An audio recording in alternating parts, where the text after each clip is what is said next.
alaikum. Welcome to the second episode of Race to Jannah. In today's episode, we're going to be talking about the surah that always made Prophet Muhammad sallallahu alaihi wasallam smile. You know what surah that is?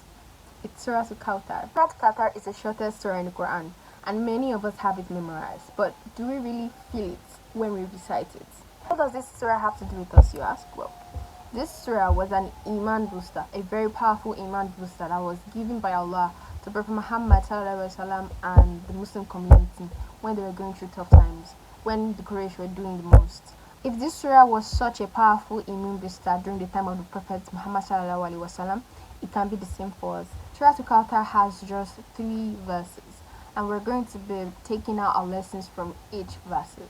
The first ayah is Inna atayna al-Kawthar, which means verily we have given you abundant good.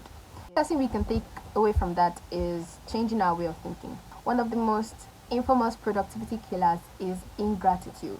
Ingratitude makes you feel depressed, worried, you never feel enough. You always look at other people's things and feel like you have nothing and everyone has more than you.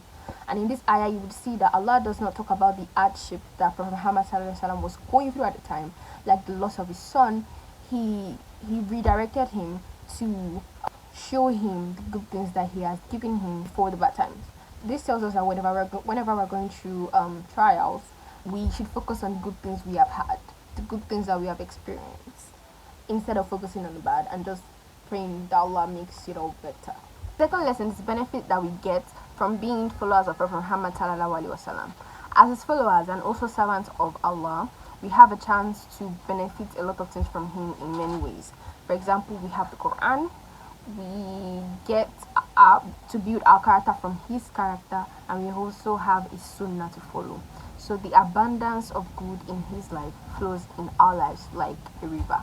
The second ayah is Fasalli li rabbika wan'ar, which means pray to your Lord and sacrifice. The first lesson we're taking from this is that we should treat our salah as a lifesaver. As Muslims, we need to live and act upon this, because salah is the first act of ibadah that will be asked from us on Judgment Day, and if it is good, the rest will be good. The lesson from this ayah is to make sacrifice a part of our day. We have to thank Allah by actions, not only by words. It could be sacrificing an hour of sleep for tahajjud, or a part of your earnings for zakah. May Allah make it easy for us. Ameen. And for the third ayah, Inna shaniyaka huwal abtar, which means indeed your enemy, he is cut off. The first lesson that we get from that ayah is dealing with ridicule. How to deal with ridicule.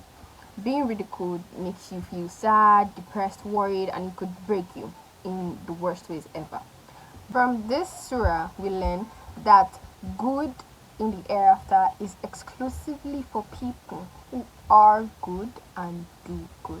So if someone decides to mock you for your hijab, for wearing a hijab, or for keeping a beard, let the surah remind you to not become weak in faith. So the next lesson from this ayah is to always believe in the promise of Allah and to live by it. It tells us that whenever we're going through the deepest and most challenging struggles in our lives, we should remember that Allah has written this down for us. What we have to do is believe in him, believe in his promise, stick to our deen, recite the Quran, do good deeds, and just believe that Allah subhanahu wa ta'ala is going to be there for us and change things for us to be better eventually. So the last lesson for this ayah and for Suratul Kawthar is to always say Bismillah. Prophet Muhammad sallallahu alaihi wasallam said, every action that is begun without the remembrance of Allah is cut off. This means that whoever begins an action without saying Bismillah, that action will be cut off from the blessings of Allah. So let's all increase our saying of Bismillah. That's all for today. Don't forget to share this video if you learned something from it. See you in the next video. Wassalam.